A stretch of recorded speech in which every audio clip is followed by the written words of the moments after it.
City Council, Renata Rollins.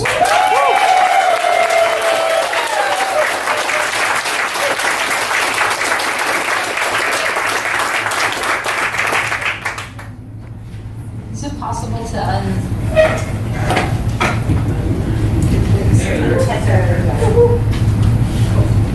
There you go. Sweet. Okay, wow. Thank you everybody for being here on a Saturday night. It's really amazing to see all the different cross sections of the community here represented. From Daryl, who I've known kind of mostly through Facebook chatting on and off over the last few years. Someone I always turn to for advice at like those kind of times. And Clark Gilman, who I really hope will be a mentor for me on the council. And definitely when you get your ballots, vote for Clark, because he also has an election this year. So please.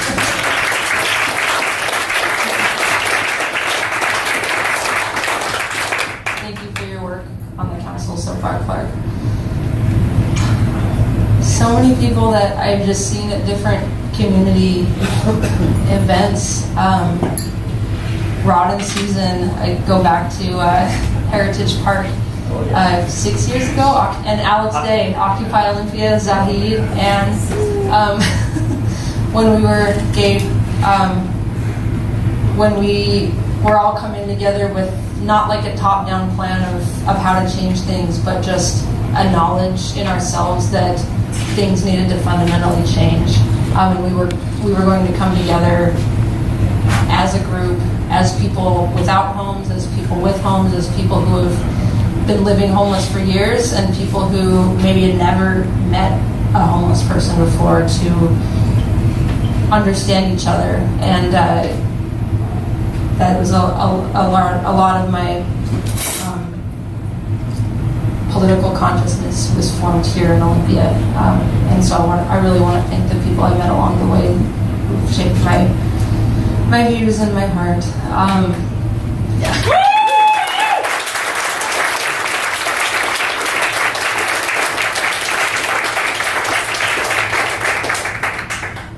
So I decided to run for city council because Oh yeah!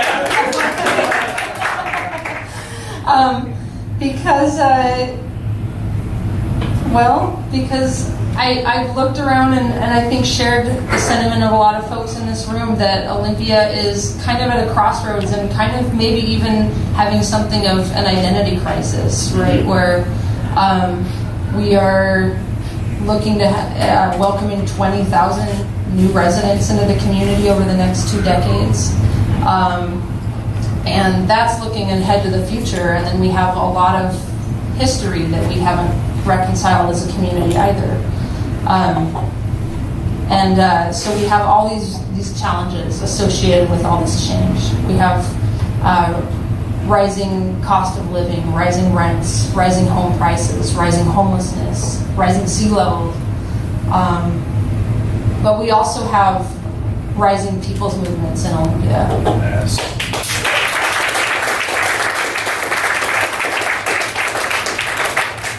We have a movement for justice and for access, a movement to reconcile our diverse and complicated histories as we move forward towards to a shared future. And the challenge to us in this time is, as we're growing, how do we grow together instead of grow apart? And I think what that's going to take at the council level is having people on council who are connected to the marginalized communities specifically. And the reason for that is, I think we all feel really intuitively that there's a lot of things wrong. Yes. There's a lot of challenges that we're facing, really deep, long-standing challenges, and it's been my experience in my organizing that a lot of the best ideas for how to meet these challenges come from exactly the people that have been most impacted by the injustices.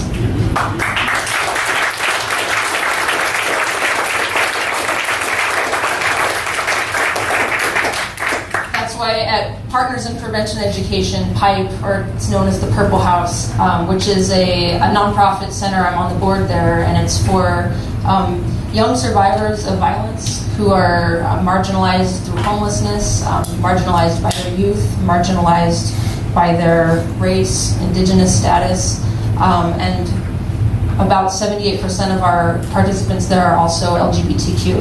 So a lot of young people coming, experiencing multiple marginalizations, and we take our cues for how to build a safer community from what they identify, what they need. It's just really where we get the best ideas. And that's what's been missing on the council, right? Is just like, is a channel for people who are homeless to like come to the table and talk about what needs to change, what needs to happen. And that's what we're going to do. And I really believe we have a shot this time. There's a long history of young progressives running to really change things. Marco back there is one of them.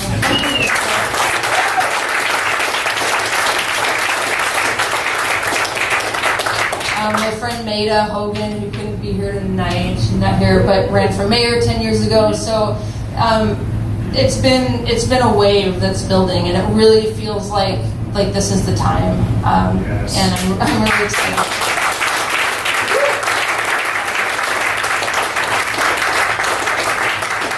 So I'm running because I'm inspired, because I've seen when we bring more people into the room, that's when the priorities change.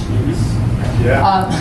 That's why the city council was debating for, depends on who you ask, but 4 years, 8 years, 11 years, whether to put in new bathrooms downtown. And when we brought in more voices from the people that are most impacted by that decision, then we saw action.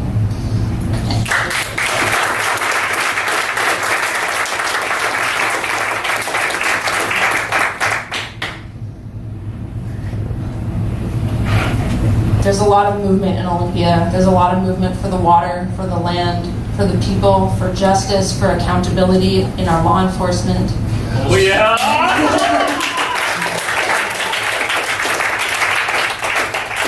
Transparency and access to the decision-making process.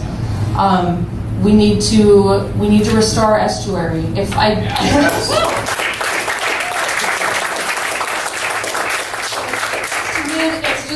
Foundational things, like if we're built on a foundation that doesn't respect our water, then how can we expect anything to go right?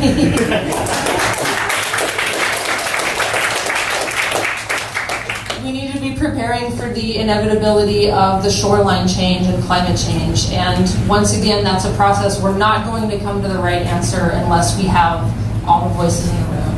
It can't just be a decision based on a small interest group. It has to be everybody. And we're going to do this. Oh yeah!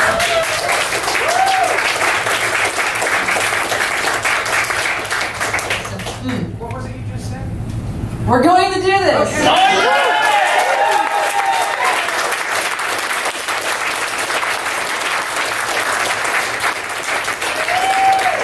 yeah! We know what happens when we bring more people into the room. That's what movements are all about. And for this campaign, the question is, can we bring this movement to City Hall? At Just Housing, which is the advocacy group that I helped form for rights and safety for houseless people, one of the most pertinent questions to come from the houseless organizers was a very simple question: where can we go? Very literal question for people whose very existence has been made a crime, who don't have a place to sleep. So they've been asking the city for months with no answer, where can we go? Where can we go? I think that question is also fitting for our environmental challenges, because really if we don't deal with what's going on here, like where else can we go? Right? And then and for the movement, for really where can we take this energy? That's the question I want to leave everyone with. Where can we go? We can. It's really up to us. It's up to the people.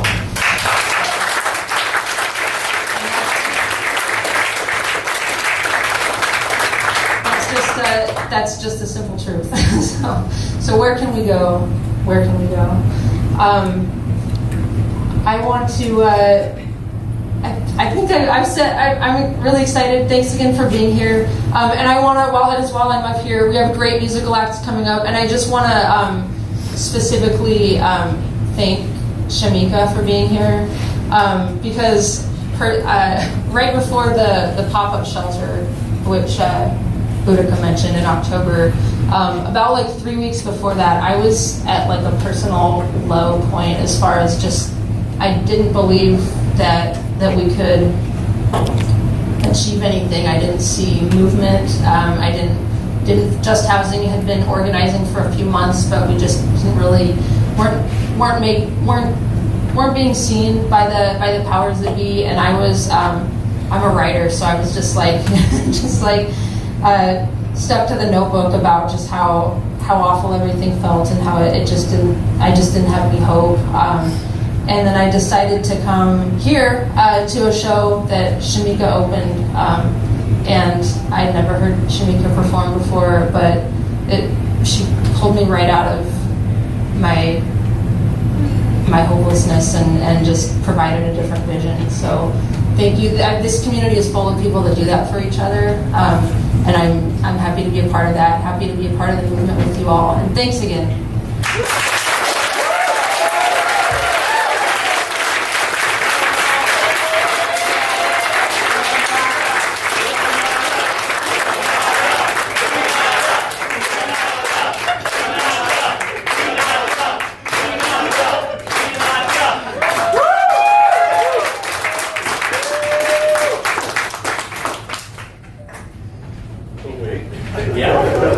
I'm just going to second the ask for volunteers. We have sign-up sheets. We have voter registration. We do have a primary. There's 3 people running in this race, and the primary election is August 1st, and ballots go out July 12th. So if you need to register or change your address, please do, and we'll have a volunteer at the table when you leave who can collect those. So super important. Grab a button, grab food, make a donation, but sign up to help because it's going to be a lot of fun. We're going to... Oh, yeah! And that's what it takes because we are up against some vested established interests and a lot of money, and we're going to do our part to raise what we need to do, but we're also going to have the people power. So, and that's it.